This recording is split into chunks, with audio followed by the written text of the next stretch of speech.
ওটা তো দেখা যায় না।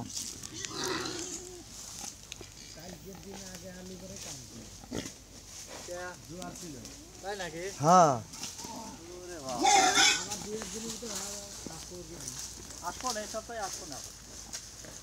এই সপ্তাহে আসলে দুই একটা জোয়ার টোয়ার পাবেন। এই আজকে জোয়ার ভাঙলো।